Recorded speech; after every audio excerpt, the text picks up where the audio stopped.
Hello my dear student, कैसे आप सब लोग। स्वागत है आपका अपने चैनल संतोष दांगी इंग्लिश पर। प्यारे बच्चों, आज हम आपको कक्षा 10वीं त्रैमासिक परीक्षा 2022-23 के जो हिंदी का पेपर है, हिंदी के पेपर का सॉल्यूशन आपको इस वीडियो में हम आप तक पहुंचा रहे हैं।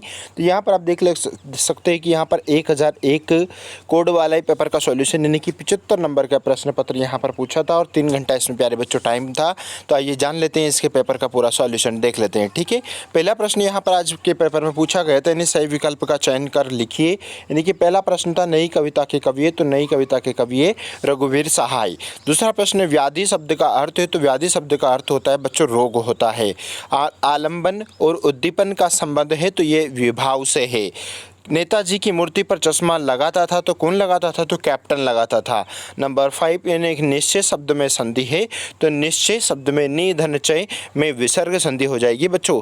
नेक्स्ट क्वेश्चन नंबर 6, लेखक बचपन में अपने पिताजी के साथ खेला करते थे, तो इसका करंट आंसर हो जाएगा आपका कुश्ती का। नेक्स्ट नंबर 2 यानी कि रिक्त स्थान में सही विकल्प का चयन कर लिखिए। पहला प्रश्न आपका परशुराम ने की भुजाएं काटी थी, तो सहस्त्रबाहु की भुजा काटी थी। कविता के रचना विधान को कहते हैं, तो उसे छंद कहते हैं बच्चों। प्रबंध काव्य के भेद होते हैं, तो प्रबंध काव्य के 2 भेद होते हैं प्यारे बच्चों। बाग गोबिंद भगत पाठ की विद्या है, तो ये होती है रेखा चित्र होती है। समास के प्रकार होते हैं, तो समास के 6 प्रकार होते हैं। गेक टाक गंतोक का अर्थ है, तो यह होता है पहाड़ होता है। उसके बाद में नंबर 3 यानी कि सही जोड़े बनाकर लिखिए। सूर्य के पद यानी कि सूर्य के पद का करेक्ट और राइट आंसर हो जाएगा आपका क्या हो जाएगा, यानी कि सूर्य के पद का घा वाला ऑप्शन से यानी कि ये वाला हो जाएगा भ्रमर गीत, यानी कि ये हो गया। ठीक है, उसके बाद में काव्य की आत्मा, तो काव्य की आत्मा रस हो जाएगा। नगर पालिका का कार्य, तो सड़कें पक्की करवा देना। उसके बाद में कलम का जादूगर, तो नंबर 4 का आंसर हो जाएगा बच्चों आपका राम वृक्ष बेनीपुरी। उसके बाद में आंखें चुराना, तो आंखें चुराने का आंसर हो जाएगा नजरें बचाना। देहाती दुनिया, तो देहाती दुनिया का आंसर हो जाएगा आपका पहला आंचलिक उपन्यास।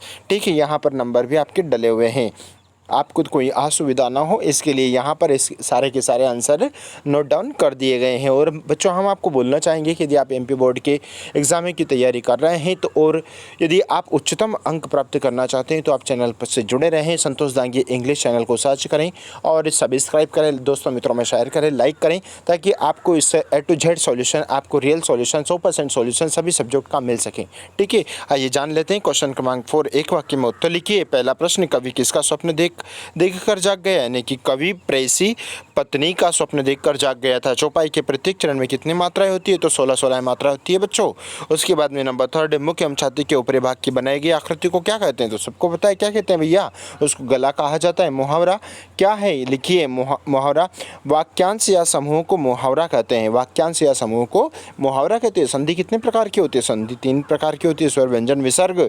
जब भोलेनाथ चूहे के बिल में पानी डालकर आया, तब उसकी माँ क्या कर रही थी, तो उसकी माँ घर के काम कर रही थी, क्या कर रही थी, घर का काम कर रही थी। उसके बाद में आज जान लेते हैं प्रश्न क्रमांक 5, सत्य असत्य बताना है। साधु संत बालकों के दोष नहीं देखा करते, बिल्कुल सत्य है भैया। रस के 4 प्रकार होते हैं, नहीं भैया रस के तो है ना, गलत है, यहाँ पर असत्य हो गया आपका। हलदर साहब पर 15वें दिन कंपनी के काम के संबंध में उस कस्बे से गुजरते थे, यानी कि ये बिल्कुल सत्य हो गया। लोकोक्ति का अर्थ लोक में प्रचलित उक्ति है, तो ये बिल्कुल सत्य हो गया बच्चों। भोलानाथ के पिता फूल के कटोरे में उसे गोरस भात सानकर खिलाते थे, तो बिल्कुल नहीं, ये असत्य है, गलत हो गया। रफ्ता का अर्थ रास्ता है, बिल्कुल गलत हो गया ये भी। और उसके बाद में ये रहे आपके बाकी के शेष प्रश्न। ठीक है, तो यहाँ पर बच्चों आज आपको ये सारे के सारे जो ऑब्जेक्टिव क्वेश्चन है, सभी ऑब्जेक्टिव क्वेश्चंस के फुल सॉल्यूशन इस वीडियो के माध्यम से आप तक पहुँचाया गया है। लेकिन इसके अलावा बाकी के दूसरे सब्जेक्ट भी जो भी आपके शेष रहे, सोशल साइंस विशेष करके संस्कृत का 100% सॉल्यूशन यदि आपको चाहिए, तो आप चैनल पर बने रहें। मिलते हैं नए वीडियो के साथ में, तब तक के लिए जय हिंद, वंदे मातरम, अपना ध्यान रखें, टेक केयर।